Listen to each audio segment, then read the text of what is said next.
कुछ याद है आपने पिछली बार कोई फिक्शन नॉन फिक्शन किताब कब पढ़ी थी?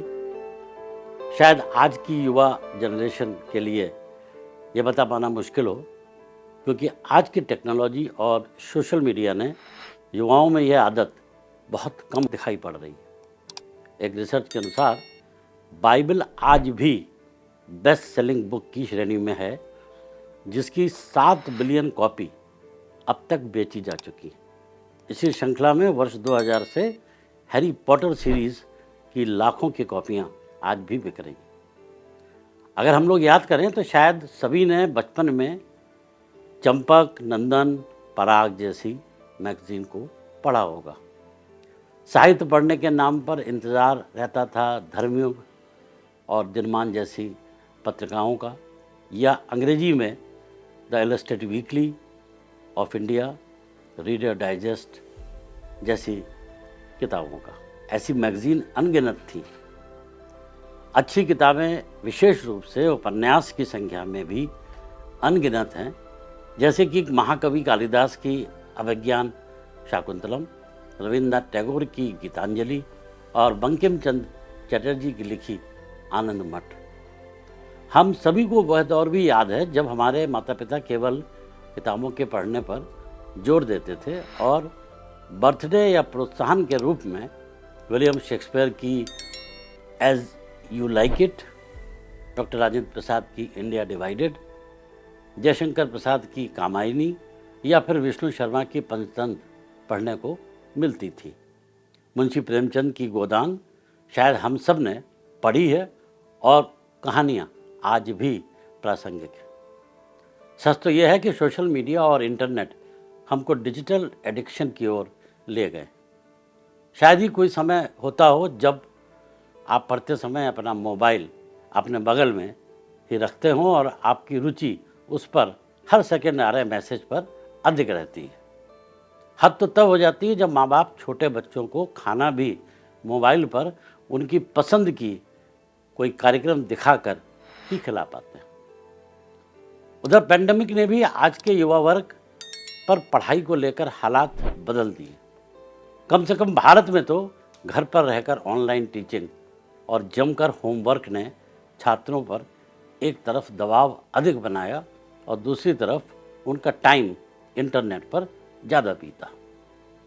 यह वही दौर था जब सोशल मीडिया के हैंडल्स इंस्टाग्राम, फेसबुक और ट्विटर पर ज़्यादा समय बिताया गया।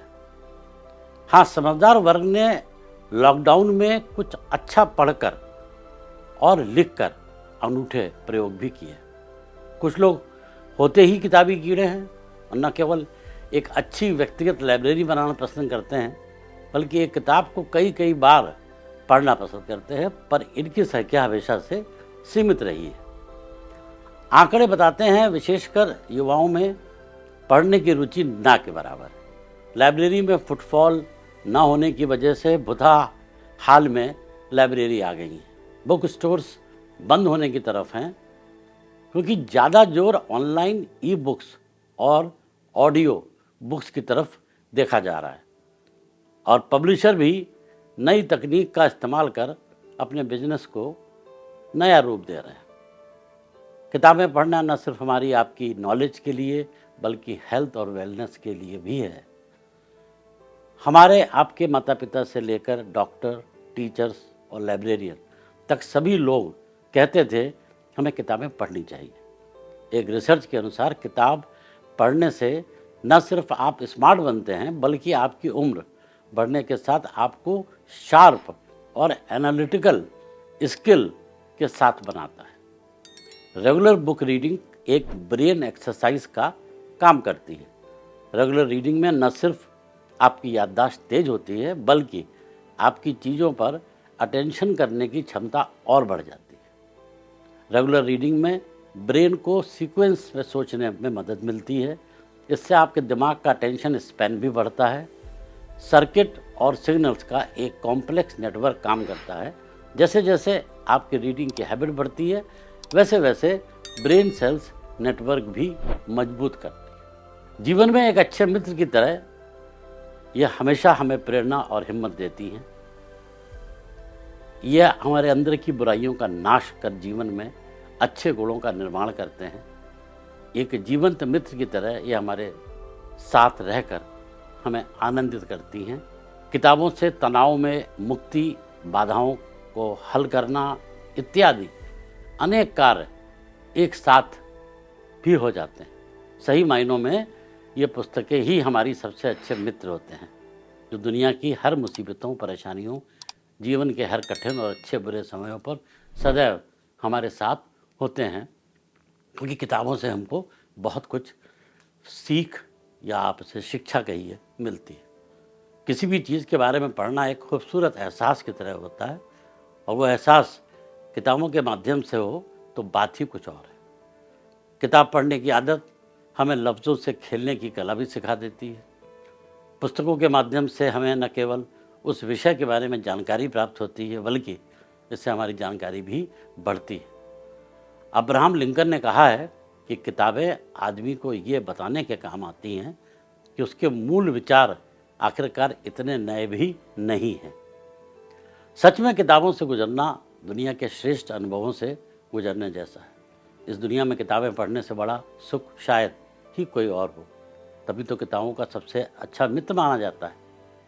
निर्मल वर्मा भी ठीक ही कहते हैं, किताबें मन का शौक, दिल का डर या अभाव की खूब कम नहीं करती, सिर्फ सबकी आंख बचाकर चुपके से दुखते सिर के नीचे सिरहाना रख देती। आइए एक बार सोचें, क्या हम एक बार फिर से किताबों के पढ़ने में रुचि ला पाएंगे, या कहीं ऐसा तो नहीं कि किताबें पढ़ना अकाल मृत्यु का शिकार हो जाए। वर्तमान परिस्थितियों को देखते हुए किसी ने सही कहा है, कागज़ की ये महक, ये नशा रूठने को है। कहीं ऐसा ना हो किताबों से इश्क करने की ये आखिरी सदी बन जाए। मिलते हैं अगली बार एक नए प्रसंग के साथ।